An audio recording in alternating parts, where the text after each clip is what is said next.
The warning ignored.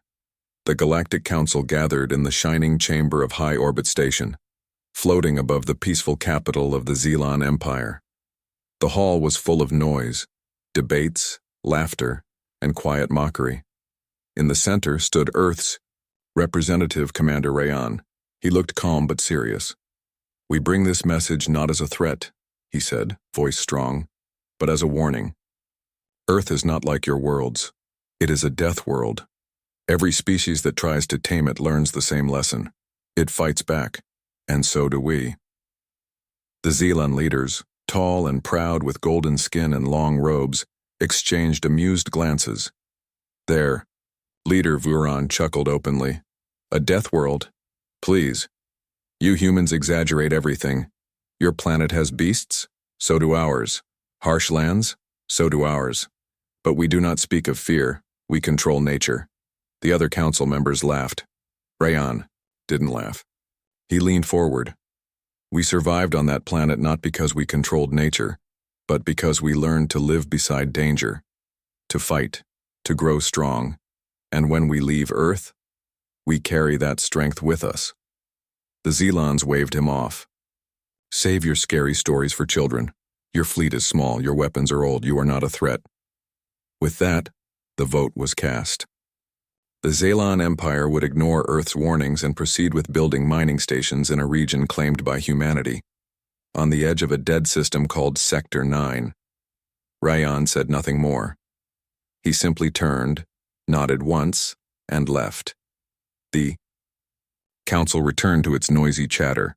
No one noticed the small blinking symbol on the galactic map, one that showed Earth's fleet had gone silent. But they would notice soon. Far away in Sector 9, Xelan miners were hard at work. They had landed on a planet full of rare metals, deep green fields, icy blue rivers, and strange weather patterns.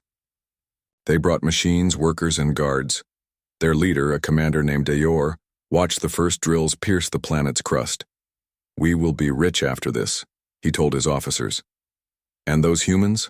Let them talk. They can't stop us." 3 days later, one of the guard ships disappeared from orbit. No warning, no explosion, just gone.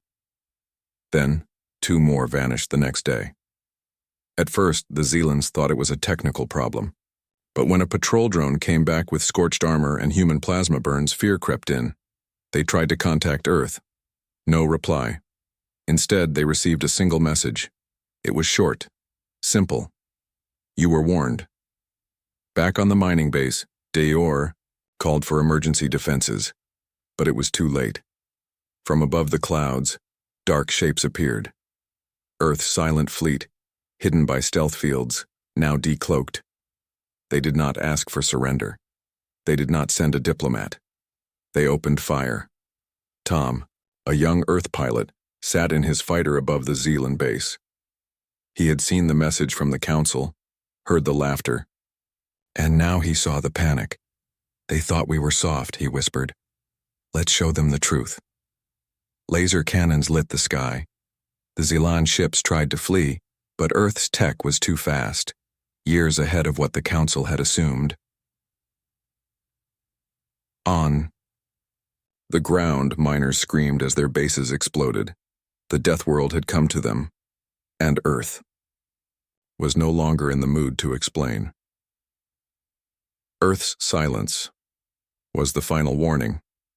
The skies above the Xelan mining world burned. Firestorms danced across the atmosphere as Earth's fleet descended like shadows. Each ship moved in silence, fast and precise. No music, no speeches, no mercy.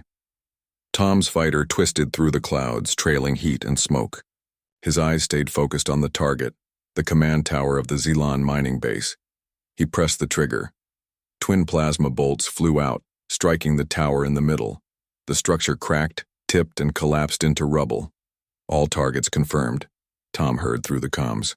"Move to Phase 2. He turned and saw the rest of Earth's fleet sweeping in, smaller craft striking with pinpoint accuracy, large cruisers blocking any escape routes. It was not war. It was correction. On the surface, Commander Dayor tried to escape the burning wreckage of his outpost.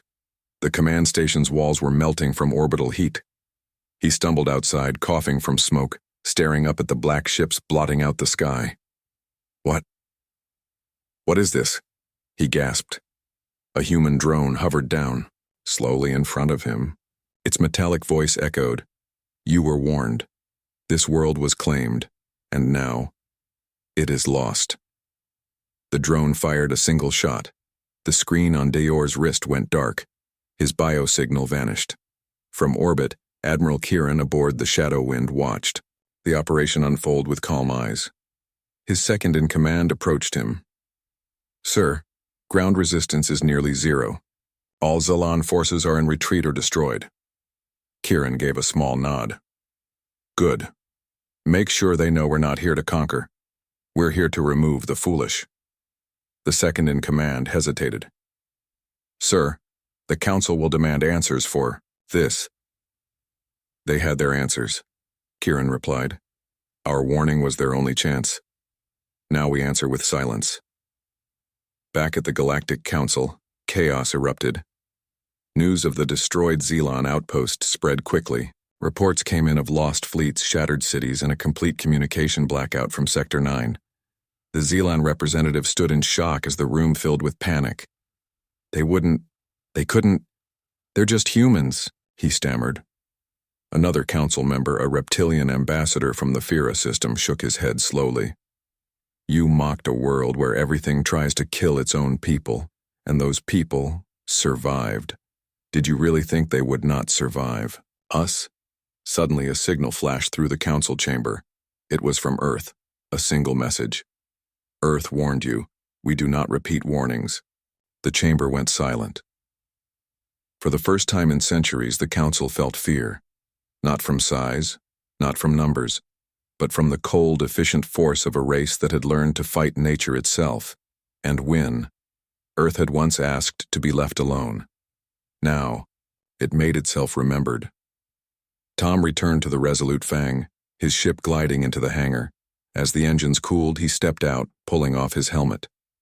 Around him, engineers and soldiers worked silently, repairing hulls and reloading weapons. No cheers, no music, just the quiet hum of victory, earned without celebration. A young technician looked up and asked, "Do you think they'll try to strike back?" Tom shook his head. "They can't. Not anymore." He looked out at the stars, dark and vast. "They thought Earth was just a ball of wild animals," he said. "Now they know. We became the top species because we had to fight everything else, and now anyone who ignored that truth would learn it the hard way." The Council's denial turns to dread.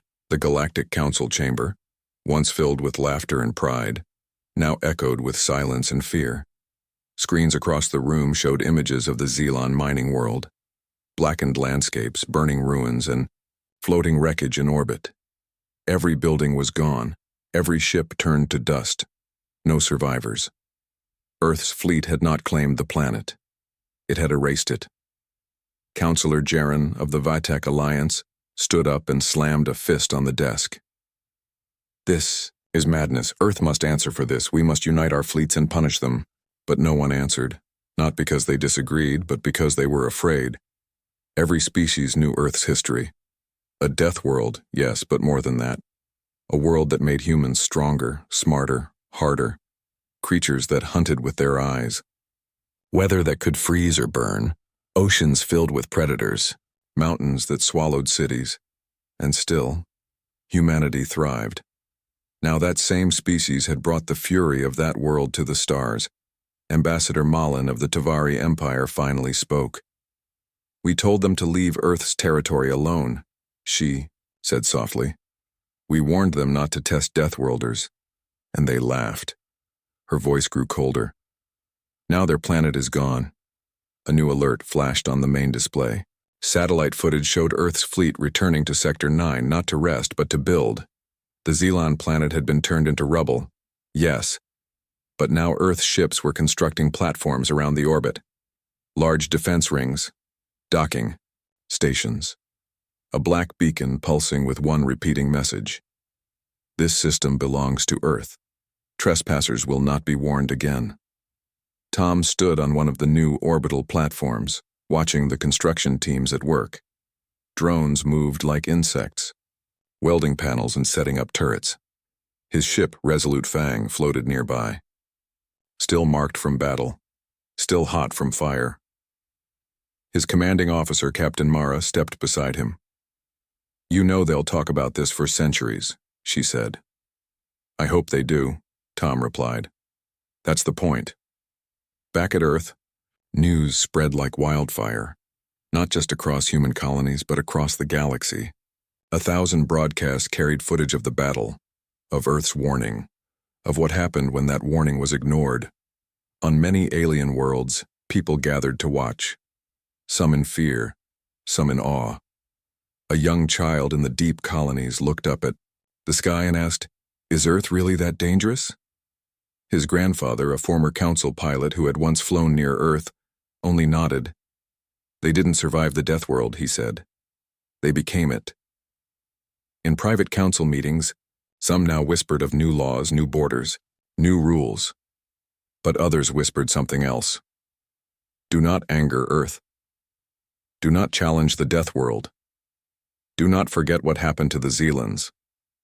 1 week later, a new race, the peaceful Solarii, sent an official message to Earth. "We recognize your space. We do not seek conflict. We seek understanding." It was short, respectful, and delivered with care. Earth replied with a single phrase. Respect is remembered. Arrogance is erased. In space, Tom stood in silence aboard the new Earth command station. He watched as more ships arrived, not for war, but for security, protection, warning.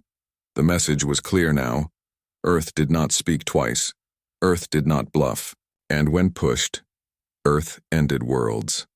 Lessons written in fire. The orbit around the ruined Zealon world was no longer silent. Earth's new orbital platform, now fully operational, spun slowly above the blackened planet. Its guns stayed active. Its scanners searched constantly, but no threats remained. Only drifting ash, dead satellites, and wreckage that whispered a warning to anyone watching. Commander Tom walked through the central observation deck of the station. Outside the window, the broken world turned slowly, once green and filled with life. Now just dust. He wasn't proud, but he wasn't ashamed either. This had been necessary. Captain Mara stood beside him. "Do you think they'll understand now?" Tom nodded. "The smart ones will." Across the galaxy, hundreds of species now watched Earth differently. Fear still lingered, but so did respect. Quiet alliances began to form. Small species, those once pushed around by empires like the Zealans, now sent messages to Earth. Not with demands, with thanks. Earth had shown that arrogance had limits, and those limits ended where the Deathworld began. On a distant jungle planet, a young scientist named Rika of the Delore watched the reports on a glowing holoscreen. Her people were once raided by the Zealans, left with scars, left without help from the council.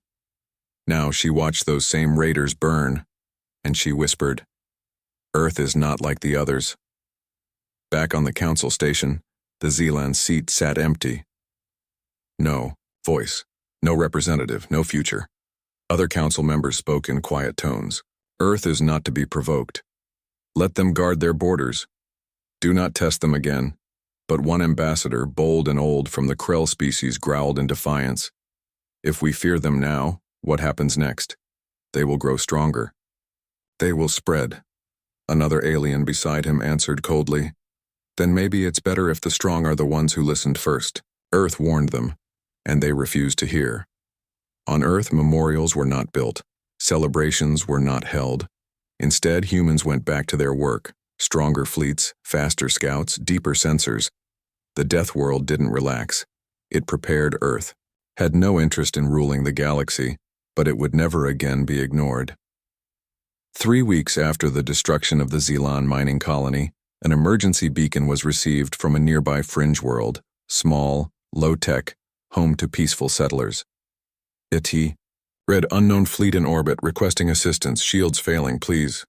The council hesitated. Earth did not. 3 warships and 2 escort destroyers jumped into orbit within 6 hours. The unknown fleet, raiders from a minor aggressive species, fled the moment Earth arrived. No shots fired. Just the sight of human warships was enough. The settlers cheered. They recorded videos. They posted images, and their message spread. The Deathworlders saved us. It was the first time the word Deathworld was said with hope. Tom sat in the command seat of his ship, eyes calm, voice steady. He looked at the calm planet below and the empty space beyond it. He tapped the console and sent out a message on every open frequency. Earth warned once, and it will warn again. But this time, the galaxy is listening, and all across space. They were. Respect earned in silence. The name of Earth began appearing where it never had before. On star maps, in strategy reports, in political whispers behind the Council's golden walls. A silent name. A dangerous one. A name backed not by size or age, but by proof. The Council's tone had changed. Once mockery, now caution. Reports were filed with urgent headers like, "Do not cross Earth's border." Deathworld Protocol, engage with care. Back in the heart of Earth's military command, Admiral Kieran stood before a glowing galactic map. Red rings marked former Zelan-controlled territories. Blue ones marked systems under human protection. And somewhere in between floated neutral, zones now being monitored quietly. Tom entered the chamber. "You called for me, sir?" Kieran nodded. "We've received requests from 3 independent colonies asking for protection agreements. One of them offered full access to their asteroid fields in exchange." Tom raised an eyebrow. "They feared Earth once. Now they're coming to us. For help?" "They still fear us," Kieran replied. "But they also know we don't lie. We said we would protect what's ours, and we did. Now they wonder if we'll protect them too." Tom thought for a moment. "Do we?" Kieran stared at the map. "We decide who we stand for. Not out of greed, not for politics, but because this galaxy is full of powers that mistake kindness for weakness." He turned to Tom. "You showed them the price of ignoring a warning. Now we show them the strength of an alliance with those who listen." Meanwhile, across the galaxy, a strange change began to ripple. On worlds once loyal to the Zelans, statues were pulled down, flags were replaced. Some cities held quiet candle vigils for the lives lost to arrogance. Not human lives. Their own. They didn't blame Earth, they blamed themselves. In the small world of Theros 9, a teacher stood before her students, showing a recording of Earth's warning before the destruction. She paused the clip. "Who can tell me why Earth acted as they did?" she asked. A small child raised her hand. "Because they warned first." "Correct," the teacher nodded. "And when a Deathworld warns, you listen." The galactic media started to shift as well. Popular broadcasts once filled with comedy sketches mocking humans now ran serious programs titled Understanding Earth. The history of Deathworld survival. Lessons from the Zealand mistake. On Earth, humans continued their lives, much as before, only now with fewer eyes of mockery and more of respect. Tom sat on a quiet hill outside one of the major Earth colonies. The wind was sharp, the air clean. In the distance, a vertical launch tower shimmered under the setting sun. A young recruit joined him, breathless and excited. "Commander Tom, sir, permission to speak freely?" Tom smiled. "Go ahead." The recruit looked up. "Do you think they'll ever try it again like the Zelans?" Tom looked at the stars. His voice was steady. "Maybe. Someone always does." He stood slowly, brushing dust from his uniform. "But next time, the warning will already be known." And in that silence between the stars, across every council chamber, station, and colony, one truth began to echo louder than ever. Earth doesn't threaten. Earth doesn't repeat itself. Earth warns once. The map redrawn. The destruction of the eye. Zealand colony didn't just change minds, it changed borders. Lines were redrawn. Territories once claimed without contest were now discussed cautiously. Neutral systems once ignored by the Council became high-priority zones, for fear Earth might adopt them next. But Earth didn't expand recklessly. Its leaders understood power meant responsibility. Instead of seizing new planets, Earth sent envoys, small teams, quiet ships. They listened first, they watched. Then, only if requested, they offered protection. That became Earth's new weapon, earned trust. In the orbit of a frontier planet named Delos, the local leader stared at Earth's small scout ship approaching through her telescope. Her people had been harassed for years by raiders. The Council had sent promises, but no fleets. Now one human ship arrived, not hundreds. Just one. It transmitted no demands, only a message. "We heard your distress call. Do you wish for us to leave?" She blinked in shock, then smiled. "Tell them to land," she said, "and tell them, thank you." On Earth's flagship Iron Sky, Admiral Kieran reviewed a list of planets that had opened diplomatic channels in the last week. It was the largest wave of contact in human history. Tom entered, carrying a report. 5 more requests for mutual protection, and 2 science teams asking to study Earth's wildlife up close. Kieran laughed quietly. Brave or foolish, Umdor grinned. Probably both. But beneath the humor, something deeper was building. A movement. A shift in the balance of power, not through conquest but through clarity. The galaxy was beginning to see Earth for what it truly was, not a monster, not a hero, but a line in the sand. You could stand beside it, or you could step across it, once. At the Galactic Council, a rare proposal was raised. One ambassador, her feathers silver and voice cold, addressed the chamber. "I move that a new clause be added to the Interstellar Code," she said, "that any claim made by a Class Y survival species, such as Earth, must be respected until peacefully challenged." Some argued, others hesitated, but none dared laugh. The vote passed. Earth's claim to Sector 9 was no longer a battlefield, it was law. Back in the field, Tom stood aboard a new orbital watch station. This one was different. It wasn't built above a burned world. It floated in peace, above a growing colony Earth had chosen to protect. He watched as alien children played in the meadows below, their laughter rising through the breeze. Captain Mara stepped beside him. "Looks like they sleep better at night." "No," Tom nodded. "That's the goal." She smiled. "Funny. Not long ago they feared we were beasts." "They weren't wrong," Tom replied. "But even a beast can guard the gate." As the stars blinked quietly in the distance and Earth's ship stood watch across the frontier, one truth solidified in the hearts of all who lived under their protection. Earth warned once, and the galaxy had listened.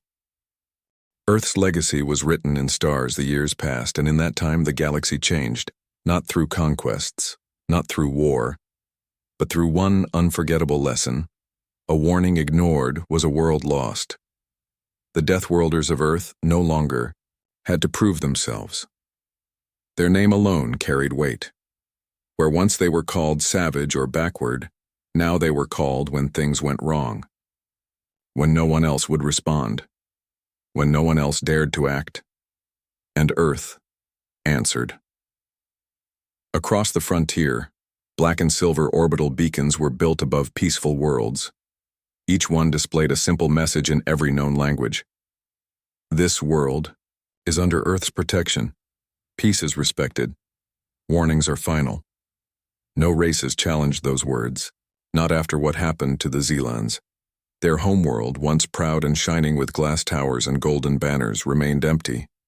A memorial now stood in orbit, built not by humans, but by the Council itself. Its inscription read, "Here stood a world that mocked a warning.